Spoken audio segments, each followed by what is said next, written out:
Alright, so I'm going to make a video on this thing again. This is about how to maintain it. I've got about 140 hours on it or so. Probably not quite 140. Let's see what that thing says here.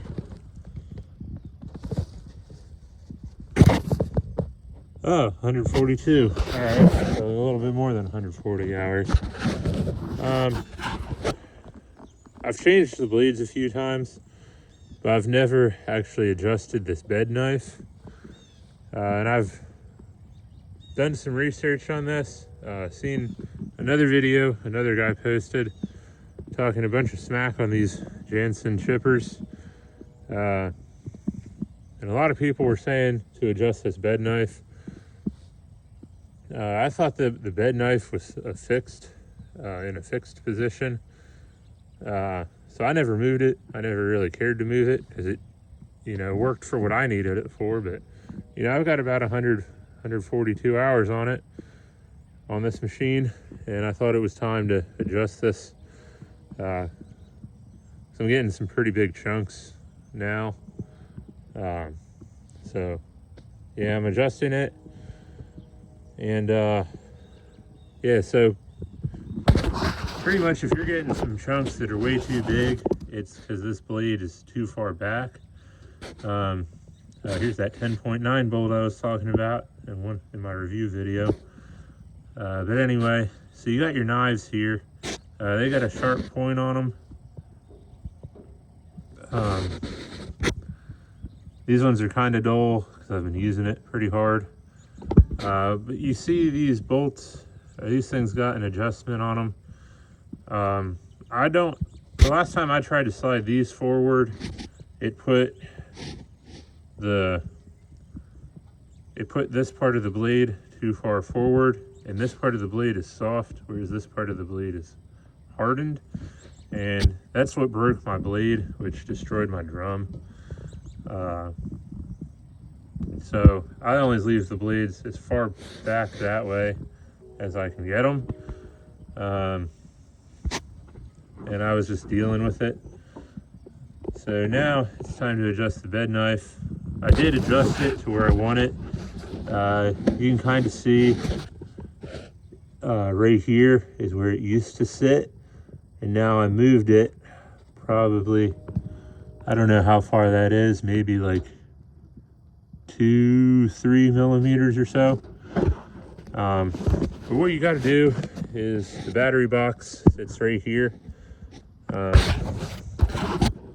It kind of sits, like so. There's one bolt. You take that off, grab the wires of your battery on the underside like that. Pull your battery out, set your battery down. Then when you open this up, there's two more bolts in there. They're all 13 millimeters. 13 millimeter socket will do it. And then when you're doing the battery box, you got to have like a wrench or another socket on the bottom to keep those from turning. Take your battery box off, and now you have access up under here. And you got these Allen head bolts, and there's actually like an oval adjustment hole in the metal. I did not realize that. I thought it was just a straight hole. So you can slide that bed knife back and forward to wherever you need it. Those bolts are an 8 millimeter Allen head. Actually HW3. That's not the one that I used. Here we go. This is the one I used. Yeah, there we go. Husky HW8. Allen. That'll loosen them bolts. You don't need to take them all the way out. You want them fairly tight. Then you take your hammer or your mallet or whatever, and just sort of hammer that knife in there. Rotate your blade around That way the bolts kind of, you can make sure nothing hits. If it does hit, use a pry bar or something to wedge on them bolts and sort of push the bed knife back a little bit. You want some clearance in there, but you don't want a huge gap.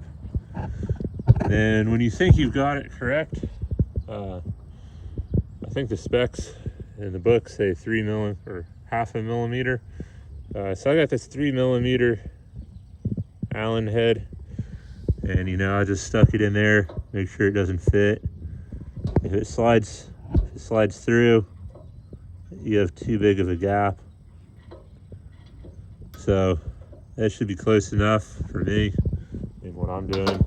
You can get it a little bit closer if you got a credit card or something that's actually, the right size feeler gauge. I don't want to get it too close and then destroy that blade. So I think that's good enough for me. Then you go tighten everything back down, put everything back where it was, you get it fired up. So if you're spitting out big chunks, move this bed knife closer to your blades. I don't think they're adjusted from the factory. So yeah. All right, so I was running that for a little bit after adjusting that bed knife. I mean, it's still coming out pretty with some sticks in it, but it's actually running a lot better. I mean, the chips have improved in consistency quite a bit compared to how it was running.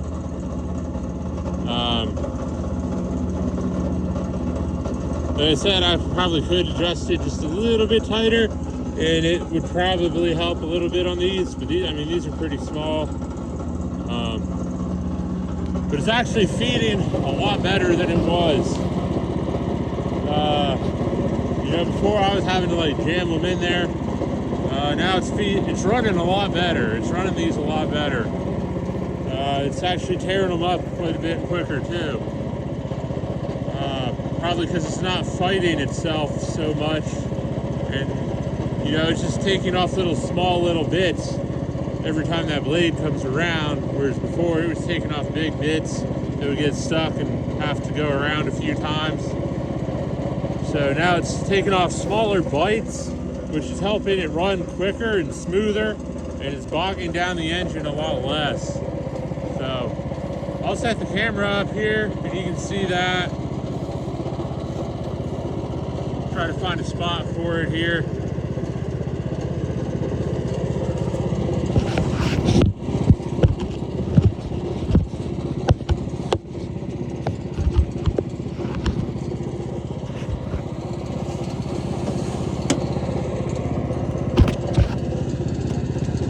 Open up my toolbox here. I use this toolbox and all the stuff in it to adjust the blades. So here we go. The camera should stay put right there. So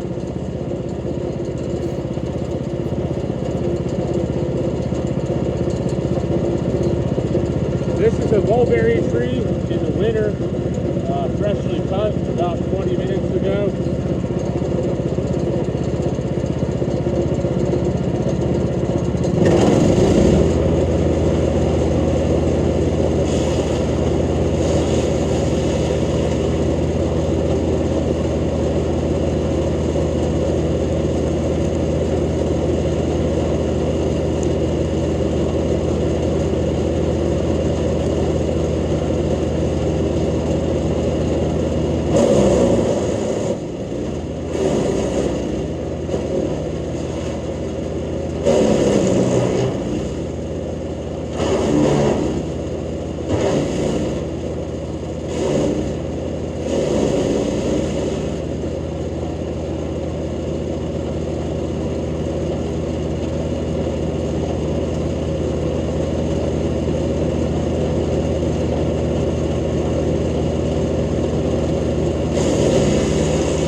so that was a lot of running, a lot of tripping. I mean, like I said, I mean, it's not, you know, like a big industrial mulcher machine. It does still have some of the stringy stuff on it. But, I mean, they ran that big branch like it was nothing. And I still didn't even change my actual cutting blades. I'm sure if I changed the cutting blades, it would probably improve this even more. So, yeah. Yeah, I mean, you can see all the thicker stuff. It got made into chips. It's way more of a consistent, like way more consistent chips, I guess.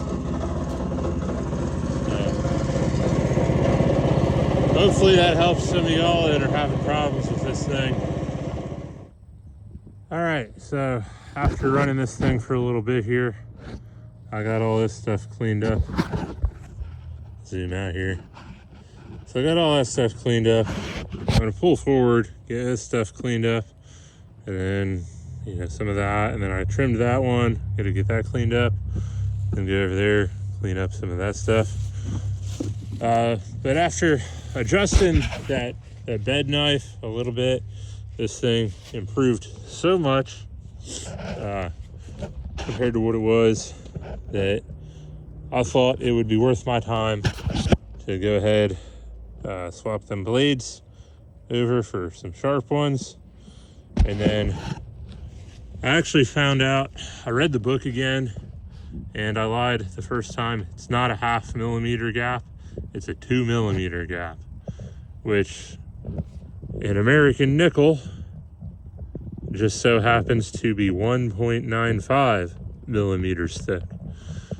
So I stuck that in there at a certain rotation here. That actually does just barely touch. So now I got it stuck in there. That should be the correct gap. I went and rotated this around.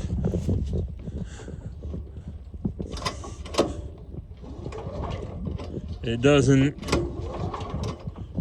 catch, so that should be the correct gap space in there.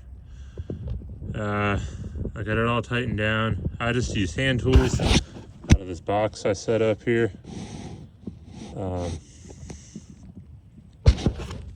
You know, I use the little stubby for doing a lot of it, but for doing these actual knife blades, I used this extendable 3/8 ratchet flex head. So should have enough torque on there. I'll get the hopper back on here, move everything forward, and see what we got. All right, so got fresh blades on this. Adjusted the bed knife. We're about to find out how efficient this thing can be. It's about the best it's gonna ever get, at least with the drum. It's probably the most efficient it's gonna be.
All right, that actually ran so much smoother than it's been running lately. I ran pretty much the same sort of stuff. You know, some really stringy undergrowth, second growth, sort of. So, you know, the first run, when I only adjusted the bed knife, kind of not exactly where it needed to be. You know, we were getting stuff like this, kind of stringy sort of stuff. And then when I adjusted the bed knife exactly where it needed to be and put fresh blades on this, I mean, look at this. This is extremely consistent. You know, that's the longest sort of stuff we got there. I mean, this is pretty small stuff here. And I mean, it still cut it. So, yeah. Putting sharp blades on this, adjusting that bed knife. I don't know, we're getting into like mulch territory now. So you could use this as mulch if you wanted to. I mean, it'd be pretty big chunks, but some people prefer the big chunks. So yeah, I mean, this stuff, I wouldn't use that as mulch. But this stuff, very well possibly could be mulch. I mean, yeah, so if you're having a lot of problems with this thing, you know, adjust your blades, put fresh blades on it, adjust your bed knife, and it should start cutting a lot better. I mean, that's way better than what it's been doing. So, yeah. Hopefully this helps you guys out. Okay, so I went and filled up the rest of the bed here with chips.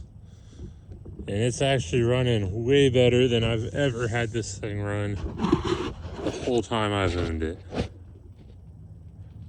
By adjusting that bed knife and sharpening or putting sharp blades on this thing.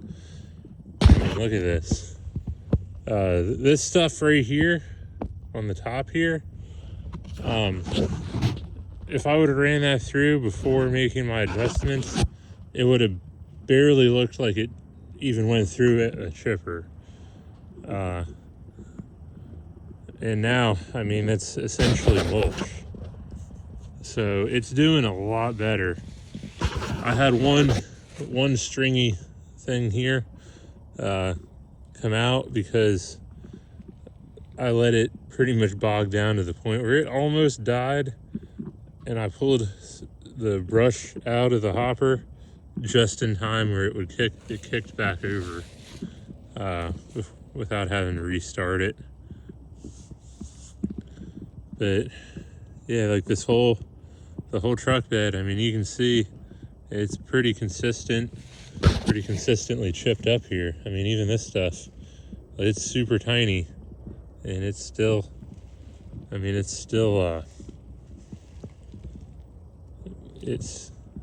small little chips for how tiny in diameter these branches are. This is maple. I mean, maple chips chipped it up very consistently, super consistently. The whole reason why, you know, this stuff is the way it is because, I mean, it's essentially like this. It's nothing but stringy stuff, like that thing there. So that's why that's even a little bit not consistent. I mean, you can see this side, it's all consistent. Except for this stuff right here is what was like the before. I was getting stuff, you know, this thick and even bigger coming through there. So this part of the video I'm gonna make I'm gonna make it for one person, some guy on YouTube that goes by the screen name of Neighborhood Mechanic. You know, if you're gonna go around posting videos telling people to avoid buying a certain product because of certain flaws you think it has. If you have the screen name of Neighborhood Mechanic, learn how to mechanic on things before you go posting videos trash talking that product. Because this is an extremely helpful product for me, and I imagine it would be an extremely helpful product for others. I've got to clean up this one still. I got to clean up this little thicket. I got half of it cleaned up. You know, I'm going around the whole fence line of this property, dropping some trees, some whole trees. I got to clean up all that stuff yet. I mean, I got a lot to do here, and you know, without this thing here, I probably would have spent over $1,000 just in fuel hauling brush away with this truck. You know, so just this job alone is pretty much paying for this chipper. So yeah, learn how to work on things before posting videos trash talking them, especially if you have a name, a screen name like Neighborhood Mechanic. You know, if your screen name was just like Tim Jones or something, you know, something generic like that, it's understandable. But if you're going to present yourself as a mechanic, learn how to mechanic before posting videos trash talking products. Here's another look at some of them wood chips I got. This is a second load of the day. This stuff's from that dead ash tree in that little thicket that I had to cut down behind me when I was filming the last part of this video. Look how consistent this stuff is now. Like, that's like super duper consistent. You could use that as mulch. So yeah, it's just that them blade adjustments really help. So I'm about to shovel this off here in the night under the light.